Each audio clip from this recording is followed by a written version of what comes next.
ॐ सहना भवतु सहनौ भुनक्तु सह वीर्यं करवावहै तेजस्विनावधीतमस्तु मा विद्विषावहै। ॐ शान्ति शान्ति शान्तिः। नमः श्री शंकरानंद नमः Shri Shankaranand गुरुपादाम्बुजन्मने गुरुपादाम्बुजन्मने सविलास महामोह सविलास महामोह ग्राहग्रासैक कर्मणे ग्राहग्रासैक कर्मणे। Yesterday we discussed how Mahavakya, such as Tattvamasi, that thou art, is a statement different from ordinary statements in as much as it does not involve any samsarga, sambandha or relationship between the two words Tat and Tvam, nor does it involve what we call Vishesha or a relationship of qualified and qualification. There are those who believe that a sentence which is a group of words, that a sentence can convey the meaning only when the words enjoy a certain relationship with one another, or that the words are related by a relationship of the qualification and the qualified. Only when the words are associated in one of these two ways, then alone a sentence made up of words will be able to convey the meaning. The standard illustration is bring the cow. Bring is a verb. A verb always is an expectation of the object of the verb. So bring, there is always an expectation, what? And thus the word cow becomes the object of the verb bring. And this is the relationship between the verb and the object here. So they are related. And then alone, this sentence, bring the cow, can convey the meaning. Or a blue pot. Here the word blue and the word pot. Blue is the adjective, pot is substantive. Then the word blue and the word pot, both are related as adjective and substantive. Then it can convey the meaning. Otherwise, if there is no relationship of one of the two, as we said yesterday, Gaurashva Hasti Purushaha. Cow, horse, elephant, man. Suppose you utter these words. Then cow, horse, elephant, man, these words have no relation between them, nor is one word qualifying the other word. So neither sambandha, a relationship, or vishesha, an association of qualified and qualification exists between these words. And therefore, a group of words such as cow, horse, elephant, man, this group of words does not convey any meaning because the words are not interrelated either by way of the different case endings or by way of the adjective and substantive. So this is the theory. Here we are presenting an exception. It is right that in the statement that thou art, Tattvamasi, the words that and thou are not related. Nor does that form an adjective of thou, or thou form an adjective of that. One is not a part and the other is whole, or one is not related to the other one, as master and servant or whatever. Both are one alone. So Tat and Tvam, both of them are in fact identical. Tat means Brahman, Tvam means Jivaha. Both of these are identical. That's the intention of the statement, Tattvamasi, that thou art.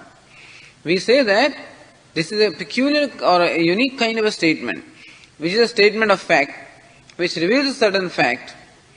And when it reveals the fact of the identity between two entities, then there is no expectation that the two entities be related or the two entities be qualified by each other. And so, akhandaikara sattvena vakyartho vidusham matah.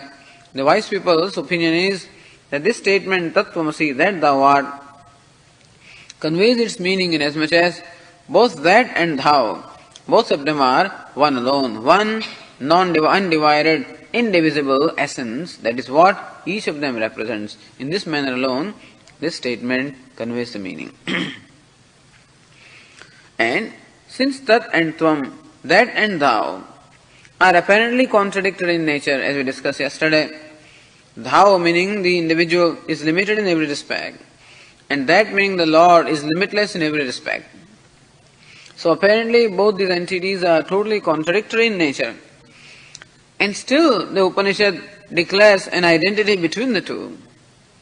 Then, if we have to really understand what is meant by the statement of the Upanishad, then we have to employ what we call a lakshana vritti or implied meaning, rather than a vachyartha or the direct meaning, because direct meaning or the immediate meaning of what is conveyed by you and by God are contradictory. So we have to discard the contradictory elements and see the unity or identity in the element that is common. Just as in that illustration which we discussed yesterday, a standard illustration, Soyam Devadatta, this is that Devadatta, this is that Krishnamurti. But this fellow is a strange looking person, and that fellow was another kind of a person. And still, this statement that this is that Krishnamurti reveals an identity between this person and that person. Even though if you take pictures, this fellow's picture is quite different from that fellow's pictures, and therefore, apparently, there is no similarity between the two. But then, since the statement declares an identity between these two apparently different looking entities, we go in for the common elements. We discard the contradictory aspects of both these persons and see that the pinda or the vyakti or that person itself is one alone. And similarly also, we discard the contradictory aspects of Jiva and Ishvara. That Jivatvam, what is Jiva? That is, Jiva is nothing but Antahkarana Avachinna Chaitanyam. Meaning the Chaitanyam, the Atma, the Self, that is conditioned by Antahkaranam, conditioned by the mind. What we call Jiva is nothing but the Self or the consciousness, conditioned by or identified with the mind or the subtle body. One subtle body. And the same self, the same consciousness, when identified with the totality of all the subtle bodies, that is called Ishvara. So, from the standpoint of Upadhi, or what the consciousness is identified with, there is a great difference that this Upadhi, namely this subtle body and the gross body, is very small, insignificant. And the totality of gross and subtle bodies is vast. So thus there is a difference of the individuality and the totality at the level of Upadhi. However, at the level of essence, just as electricity functioning through what we call a night lamp, and the same electricity functioning through a powerful floodlight. A night lamp can hardly illuminate a small area, and a floodlight can perhaps illuminate a whole ground. And therefore, if someone says, this lamp is the same as a floodlight, it just doesn't make sense, because where is this little lamp and where is that great floodlight? But in as much as the essential element, the essence, that this is also light and that is also light, or this is also electricity and that is also electricity. In that essence, there is oneness between the small little lamp and a big floodlight. Or if someone were to say, this wave is the ocean, certainly at the level of the Upadhi or the name and form, the wave is a very small entity, occupying a place in time. It arises and in a moment dies. An ocean is vast, and therefore, apparently at that level, there is no identity between them. And how do we understand the statement, the wave is ocean? Only from the essential standpoint, that the essence of wave is also water, and essence of ocean also is water. And we discard what we call the contradictory elements. The water alone comes to be called wave, and the same water alone comes to be called ocean. When that water manifests through one little name and form, it comes to be called wave. And the same water, when it manifests through all the waves, it is called ocean. And therefore the medium of manifestation is different, but what manifests is one alone. And this is how we have to appreciate the identity between the wave and ocean. Similarly also, we have to appreciate the identity between this jiva, the individual, and Ishvara, the total. And as much as what is the essence of jiva also is the same consciousness, and what is the essence of Ishvara also is the same consciousness, even though their capabilities are quite different, because capability is the attribute of this name and form and not of consciousness. The fact that electricity comes out or manifests only as a little light in a small night lamp, and the same electricity manifests as great light in the floodlight, is not the unique peculiarity of electricity. The peculiarity of the rupa is the bulb. It is bulb that in fact makes the manifestation of electricity different from in the two cases, and so it is name and form which makes the manifestation of the same consciousness quite different in what we call jiva and Ishvara.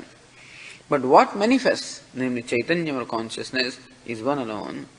That's why it was said, bhagatyaga lakshana, elimination of contradictory aspects and retaining the common aspect.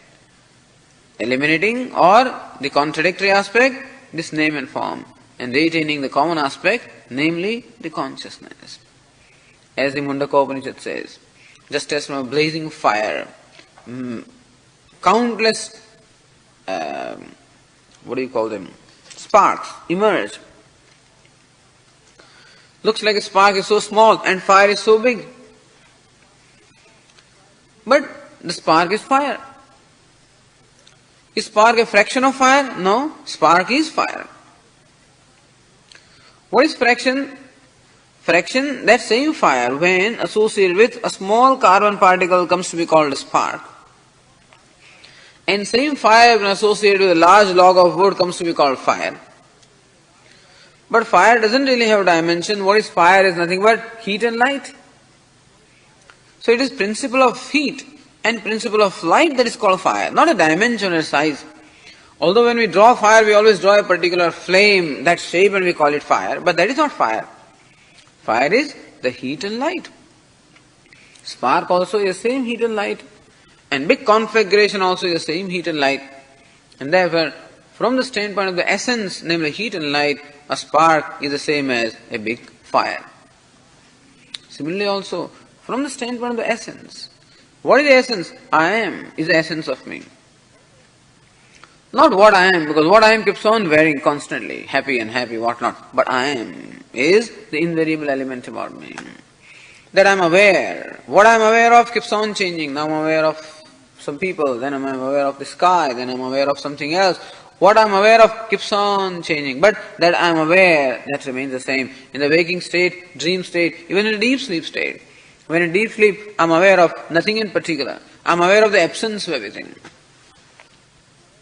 But that I am aware, that fact can never be denied about me. That I am, I exist, that fact can never be denied about me. And so that Sat and Chit, I exist means Sat, I am aware means Chit. That Sat and Chit is the essential nature of mind, which cannot be denied or cannot be negated. And similarly, God is, and God also is aware. And so the Sat and Chit also is the essential nature of God. What God is vast. How God is vast. But is the same element, and aware is the same element. So from the essential standpoint, from the essential nature, Sat and Chit, I am identical to God. What is called God? Same Sat and Chit is called Jiva.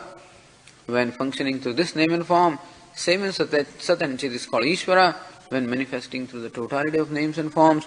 But what manifests is one Sat and Chit, one existence awareness. Akhandaikara Sattvam. That Sat, there is no division in existence. There is no division in awareness. As we discussed yesterday, awareness is one alone. There is no second awareness. Therefore, there is no Sajati Abheda. There is no division of the same class. There is nothing other than awareness. Therefore, there is no Vijati Abheda. And within awareness, there are no parts. There can be no fragmentation or division in awareness, and therefore, there is no Swagata Abheda. So sajatiya, vijatiya, swagata bheda shunyam. And that which is devoid of any kind of a division, that existence, that awareness is what is revealed by that statement, Tattvamasi, that you are that undivided, indivisible existence awareness. And that is the Vakyartha, that is the meaning of that statement. Meaning there is no division between Jiva and Ishvara. Nothing divides me from Lord, or nothing divides me from this creation also. This body seems to be a division between me and the world, but that's a division only at the level of name and form. At the essential level, the world also is. So what applies to this one here, that I am, I is, and I shine, that also applies to any object, that this piece of cloth is, and it shines. And so that isness, Sat and Chit, is there in this cloth also, and in any object, inert or conscious. So Sat and Chit is that which is undivided, indivisible. And therefore this division says Jiva, Jagat and Ishvara. The individual, the world and the creator. These divisions merely are at the level of name and form and not at the level of the essence.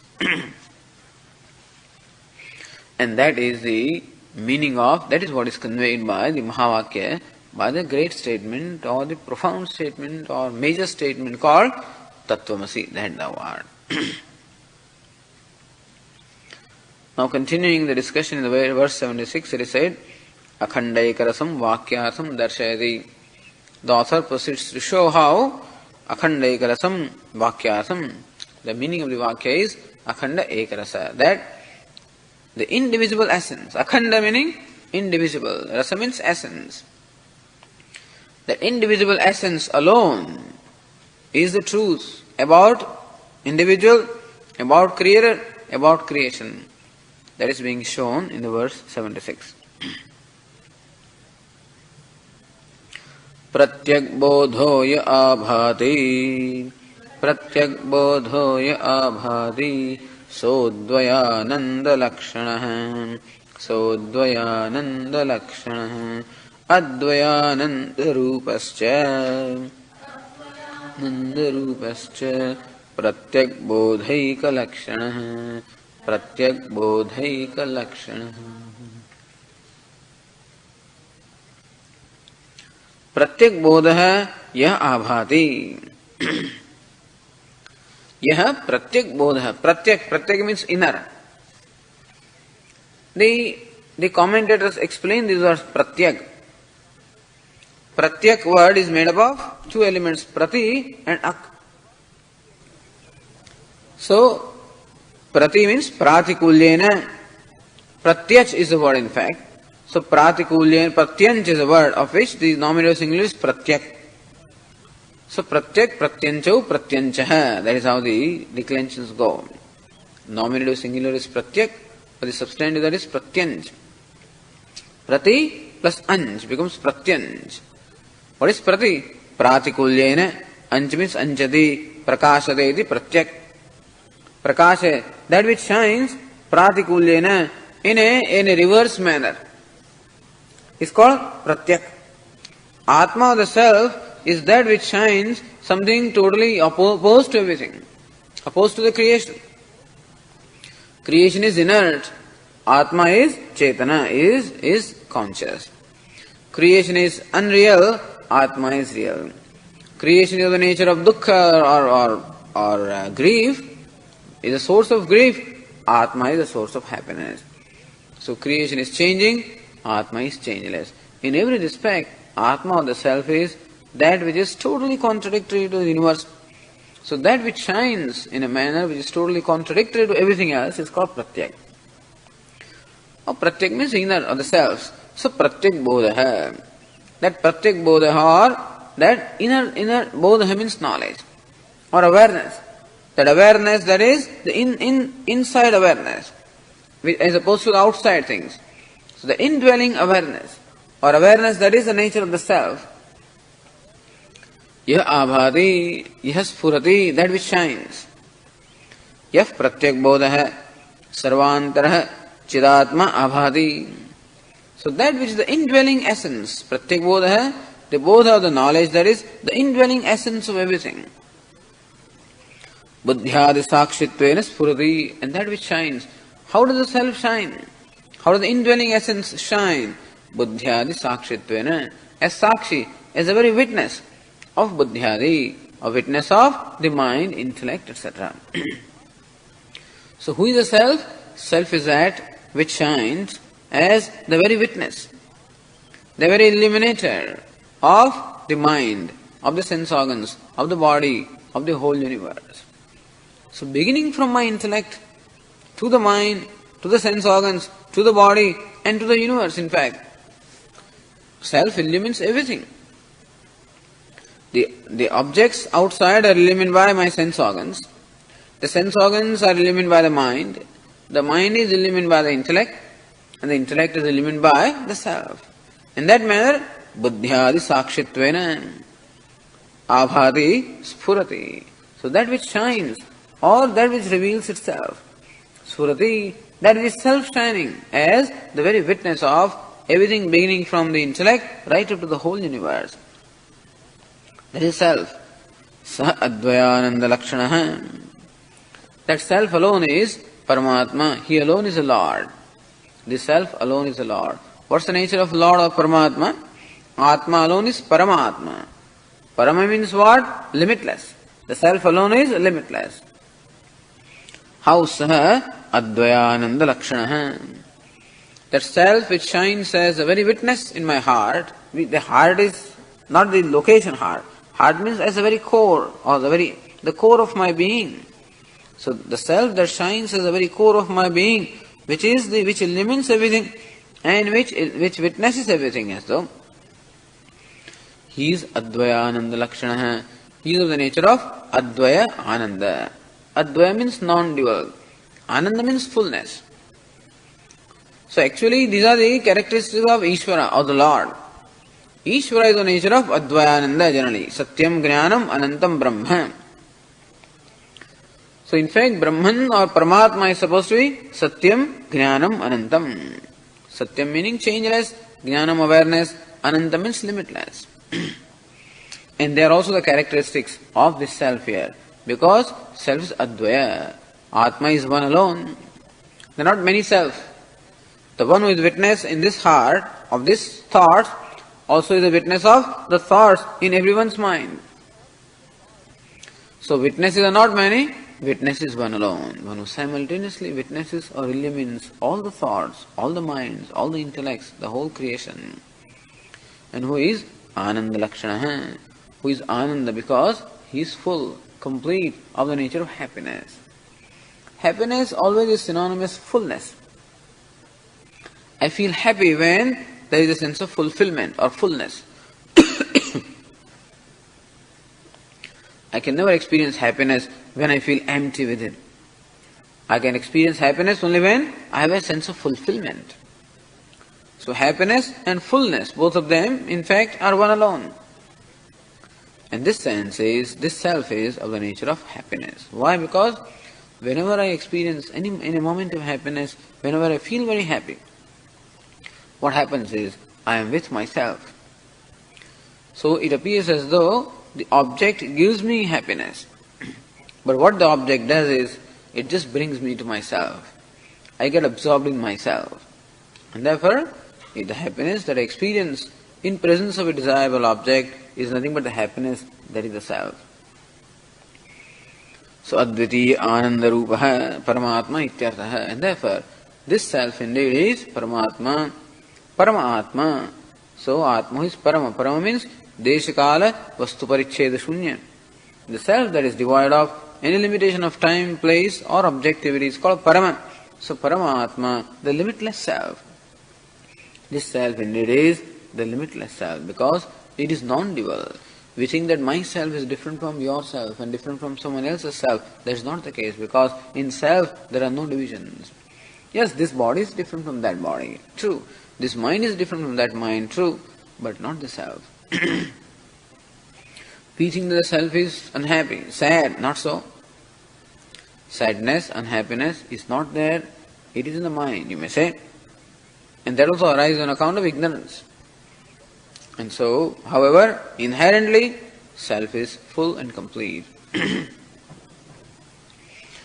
And next line, second line is Advayananda Rupascha Pratyak Bodhaika Lakshanaha. And Advayananda Rupascha, and also this Paramatma, the Lord, or this the limitless self, Brahman as we call it, who is Advayananda Rupaha, one who is of the nature of non-dual happiness or fullness. Pratyak Bodhaika Lakshanaha, he is nothing but Chideka Rasaha Pratyakatma Eva. What is the self? Is limitless. What is limitless? Is the self. What is seeker? Is the sought. What is sought? Is the seeker. What is essence of Jiva? Is the essence of Ishvara. What is the essence of Ishvara? Is the essence of Jiva. Between Jiva and Ishvara, there is no division at all. That is the same homogeneous essence. The non-divided or indivisible homogeneous essence alone comes to be called Jiva on account of identification with a limited name and form, and comes to be called Ishvara on account of identification with the what we call Maya or the total creative power. But in essence, it is homogeneous, non-dual awareness, which is happiness or fullness.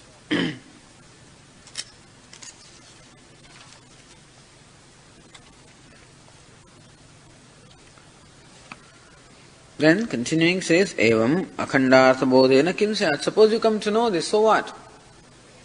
Suppose you come to know that yourself is in fact limitless.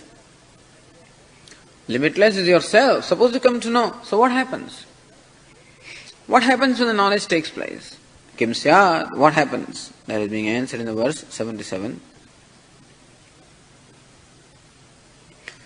Ittamanyonyatadatmya Ittamanyonyatadatmya Pratipattiryada bhaved Pratipattiryada bhaved Abrahmatvam tvamarthasya Abrahmatvam tvamarthasya Vyavarteta tadaivahi Vyavarteta tadaivahi. Ittam, in this manner, Anyonya tadatmya pratipattihi yada bhaved, yada when in this manner Anyonya tadatmya here means abhinnatva. Anyonya abhinnatva pratipatti means knowledge. When in this manner the knowledge of the mutual identity, anyonya, mutual identity between Jiva and Ishvara. That what is Jiva is Ishvara, what is Ishvara is Jiva. Tat tvameva tat, Kaivalya Upanishad says, Tat tvameva, that you are, tvameva tat, that indeed you are. You are that you are. In this manner, yada bhavet, when this knowledge takes place, that what is the essence of Ishvara is the essence of Jiva. What is the essence of Jiva is the essence of Ishvara.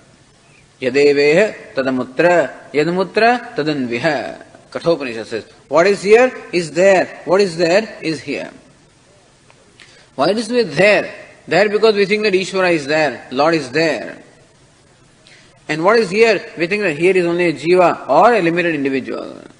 So it is what is here. What is the essence of this one? Is the essence of what you think is there. So what? It is not there. When you say what is here is what is there, and what is that is what is here, that means that this whole division of the concept of there and here are false concepts. The here-ness and there-ness, or what we call the remoteness, and what we call the immediacy. What is considered to be remote, immediately is revealed to be what? Is my very self. And therefore, the remoteness of the Lord goes away. Abrahmatvam tvamarthasya Vyavarteta tadaivahi. First of all, what happens is tvamarthasya abrahmatvam vyavarteta nivrittam syat. I take tvam. Tvam means you. You means I in this case. When the teacher says you are Brahman, so what am I told? I am Brahman. So tvamarthasya, that which is the meaning of tvam. Where? In the statement tat tvamasi. So tvam there stands for Jiva. So Jiva means a limited individual. So tvamarthasya, that which is the meaning of tvam. Abrahmatvam nivrittam syat. I think that tvam or I is a limited entity. So this statement that you are limitless, you are Brahman, eliminates a sense of limitation in I. I thought that I was a limited entity because always looking at my body. There is a saying there in Gujarati. You know this peacock? So peacock has very beautiful feathers. And peacock when it dances, it is one of the most beautiful birds. And when it dances, it's a sight, Everyone enjoys that. But does peacock enjoy that? Perhaps not. Because you observe the peacock, where is it looking when it is dancing? Always looking at its legs. Peacock is always looking at its legs, which are supposed to be very ugly. Peacock's legs are supposed to be very ugly. It doesn't see the beauty that it has, it always looks at the legs which are ugly, and always thinks that it is ugly. The whole world thinks that it is beautiful. Similarly also, all the time, where do I look at? This body. Where do I look at? This mind. Where do I look at? This intellect. And all the time suffer from a sense of limitation, a sense of self-condemnation, because this body is going to be limited regardless of what all I do. Amount of work, whatever workout you do, and you go to gym and anything you do, still this body is going to be limited regardless of what you do. You'll always find someone more beautiful than you, someone stronger than you, someone taller than you, or someone possessing those attributes which you think you should have. You will always find someone definitely better. Someone means countless people better than you. And you always feel wretched. And the mind also. Swami, I can't remember. I cannot grasp. I cannot understand. I cannot forget. I cannot concentrate. And thus we find also the mind is limited in every respect. Every time I think of the mind, it is just, I feel so sad. My mind, I just can't do anything with my mind. I want to wake up early in the morning, mind just doesn't wake up. It says, no, I want to sleep. I want to go to sleep at night, mind says, no, I want to keep awake. I want to concentrate on something, mind says, no, I want to think of something else. I want to think of one thing, mind says, I want to watch TV, and so on. So it's so obstinate. And thus, it just harasses me. So, all the time my attention is where? Upon the non-self. I never look at myself. I look at the non-self, which is limited in every respect. And of course, all kinds of experiences we have in the world which are far from pleasant anyway. You come in contact with the world and there are hurts and guilts. That's what generally results. Very rarely you have what you call a pleasant relationship, Generally speaking, in the world, Vidhi vyadi abhimana grastam lokam shokahatam cha samastam. Shankaracharya says, understand that all the relationships are characterized by abhimanam, or the ego, self-assertiveness. And therefore, there is only pain and disease everywhere. That's all there is. And all the time being totally preoccupied with this, I have such a low esteem about myself, and I consider myself so insignificant. Alpoham, I am limited. I am a small creature. I am insignificant. I see no point even sometimes living. I tell you, what's the use of this kind of life, When, however, as a result of this teaching, what does the teaching say? Tattvamasi, you are that, you are Brahman. What is Brahman? Brahman is limitless. And so, Abrahmatvam tvamarthasya vyavarteta. When we understand this statement, so pratipattihi yada bhavet, when the knowledge takes place, or when I can see this fact, knowledge doesn't mean that something is going to shine and so forth, you just see this fact. And how do we see? The way we are discussing, that's how we see the fact. This body is there, fine, but I am not the body. Mind is there, fine, I am not the mind. You can call it my body if you want to call it, or my mind if you want to call it. And what is mind cannot be I. My book is not I, because I cannot be mine. So when I say it is my book, I know that I am not the book. When I say it is my body, how do I say it is I am the body? I am not the body.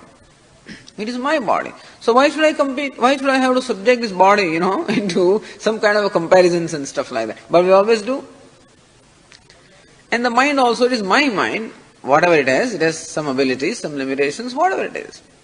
I need not identify with the mind and suffer the limitations of mind and feel pride about the mind.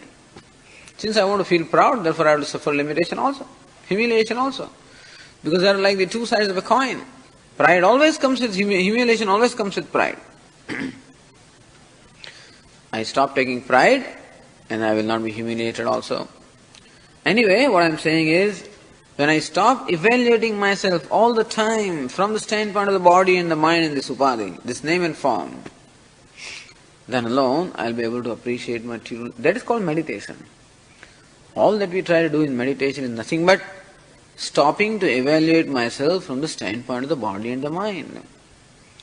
Throughout the waking hours, I always function through the body mind and identify with them, and as body and as mind I function. And somehow I don't have the leisure to be able to sit back and relax and see who I am. Therefore, we set aside a certain time in meditation to see this fact. That body is not I, it is something given to me, all right, but not I. The mind also is given to me, I am not that.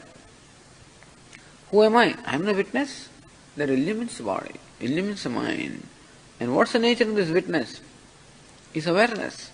What is the dimension of awareness? Does awareness have a height? Height is in the body. Height is something illumined by awareness, which doesn't have height, doesn't have weight, doesn't have depth, doesn't have any characteristic at all, because all the characteristics are illumined by awareness, the I. I am the one who is without any limit, without boundary, without characteristic, without any conditioning, without any limitation. And therefore, that false evaluation that I have been having about myself, where I always evaluate myself as a limited being, that false evaluation goes away when this teaching is understood. Tvamarthasya abrahmatvam vyavarteta tadaiva hi yada and tada. Yes. The moment when this knowledge takes place, right at that time, this limitation of the self immediately drops off. Why does it drop off? Because it was not there to begin with. Even when I consider myself a very limited being, I was not limited. Had I really been limited, no amount of teaching will make one be limitless. By asserting and making statements I am limitless, I don't become limitless if I am limited. I may declare myself President of the United States and every moment doesn't make me a president. So what is the fact cannot change merely by making statements. And so I keep on making statements, I am a mortal being, I am such and such. Even then, that does not change the fact. What is the fact? That I am limitless. Had I not been limitless, merely making a statement I am limitless would not amount to anything. At the same time, the fact that I am limitless does not change even when I keep on declaring myself as a limited entity. That's the nice thing about it. That even when I say that this entity is a snake, it continues to remain a rope, regardless of how I blame it or how I condemn it or how I superimpose or project upon it, how I brand it. Someone may brand it as a snake, someone may brand it as a garland, someone may brand it as a stick, someone may brand it as anything, and still it remains a rope. And so as I keep on branding the self as man, woman, happy, unhappy, good, bad, this, that, even then all this branding does not in any way affect. And so all that branding stops when I see the meaning that is conveyed by the teaching. Tvamarthasya abrahmatvam vyavarteta. That abrahmatvam, that I am not Brahman, I am not limitless, that I am limited. This drops off because it was false. It is falsified in the light of knowledge. All that the knowledge does is, it just falsifies the notions. That's all the knowledge does. Knowledge doesn't reveal the self. The statements of Vedanta do not reveal the self, because self is self-revealing.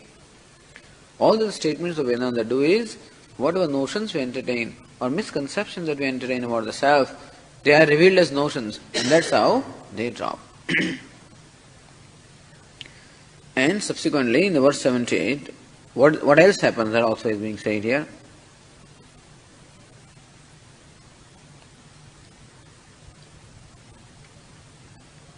Tadarthasya cha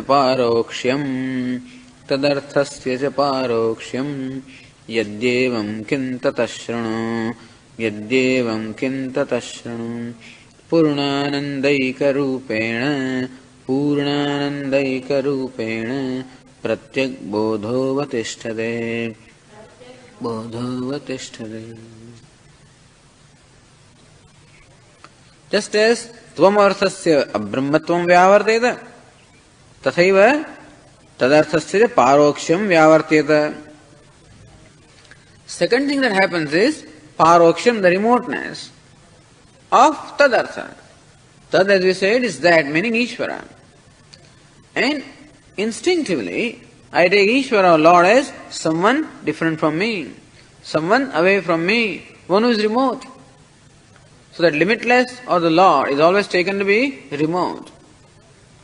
That's the reason why whenever we talk of God, we always point out our hand up there, Says whatever He does is okay. He knows better, So whenever we point like this, it just expresses our inherent thinking that God is someplace there, away from me. One who at the moment is not an object of my knowledge, not the object of my perception. And therefore, there is a remoteness, there is a distance right now between in terms of time, place and condition between me and God, or between me, the seeker, and what I am seeking. So sought or the dhyaya or the end is at the moment remote. So seeker is taken to be a limited entity, and the sought is taken to be away from me. That seeker is revealed to be limitless, and the sought is revealed to be what? Immediate. Paroksham means remoteness.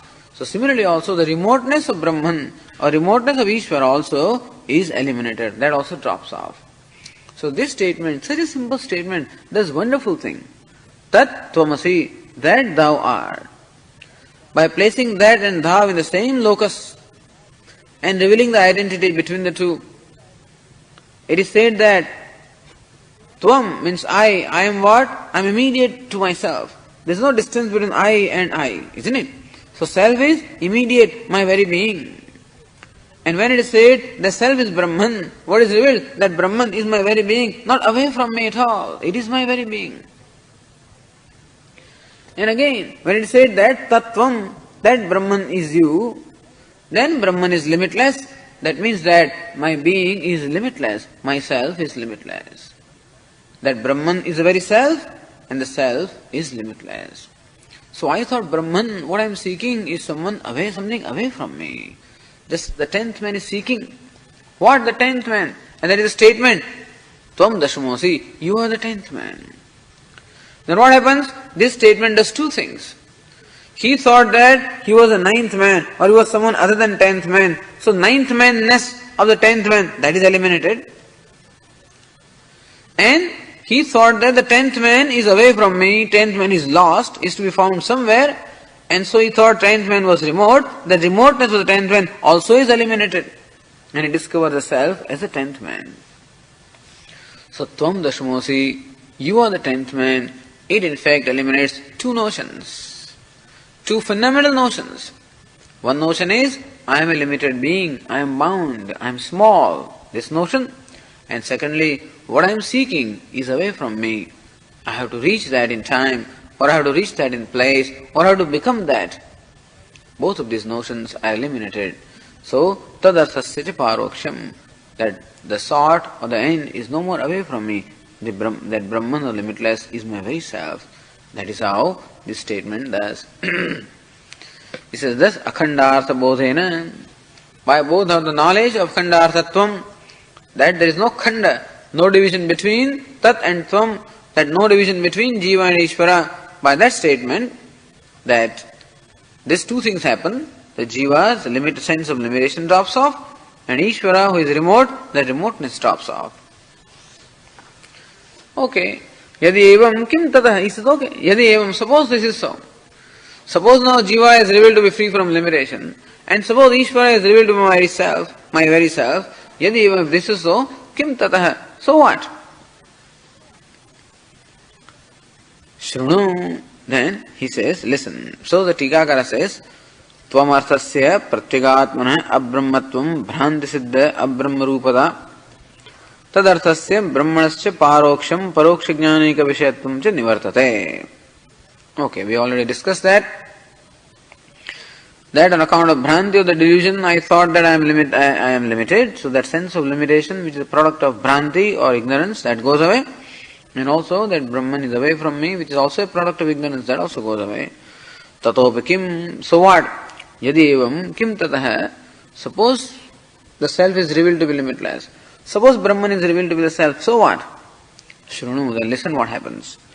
Purnanandayika rupena pratyek bodho tishthate. Pratyek bodha, that indwelling self.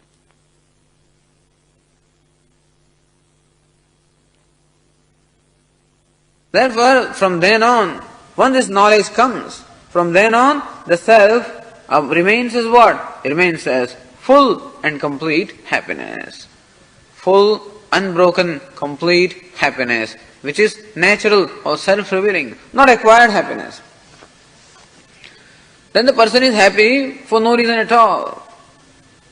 Normally there is reason for being happy, but avatishthate, he abides in this happiness which is of the nature of fullness, which is ekarupena, full homogeneous happiness or a total sense of fulfillment. That is what happens. And thus you remain totally fulfilled, that's all. This is what happens by this knowledge, which is what you have been seeking. That's what man is seeking in life, fulfillment. All our activities and attempts are what? For fulfillment. Swami, I do this, I feel fulfilled. When I cook something and when someone likes it, enjoys it, and expresses that way, I feel fulfilled. Or when you teach and there is someone who appreciates what you are teaching and understands and acknowledges, not even in words, it's quite evident even to the face of the listener, then there is a sense of fulfillment. So everyone is seeking fulfillment in and through all the activities. You discover that you already are fulfilled. You discover that fulfillment is your very nature. It's not something that you have to acquire. And that is how all the attempt to become fulfilled, they are no more necessary. You remain fulfilled. Meaning, you kritakritya, as we discussed in the Upadesha Saram. So, krityamastikam is a kritakritya. Whatever is to be done in life has been done. There is a total contentment, fullness.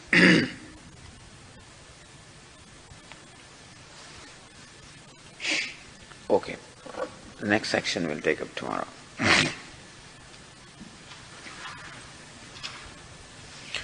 Om Purnamadah Purnamidam Purnat Purnamudachyate Purnasya Purnamadaya Purnameva Vashishyate. Om Shanti Shanti Shanti. Shankaram Shankaracharyam Keshavam Badarayanam Sutrabhashyatutau Vande Bhagavantau Punah Punah. Ishvaro Gururatmeti Murti Bheda Vibhagine Vyomavad Vyapta Dehaya Dakshinamurtaye Namaha. Om Shanti Shanti Shanti.